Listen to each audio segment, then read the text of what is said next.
সম্মানিত পঞ্চম ইউনিয়ন এবং কালীঘাটের ব্যবসায়ী বৃন্দ,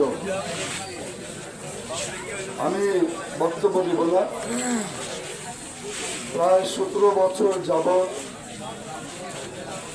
তার আগে আমি একটু সম্বোধন করে নেই।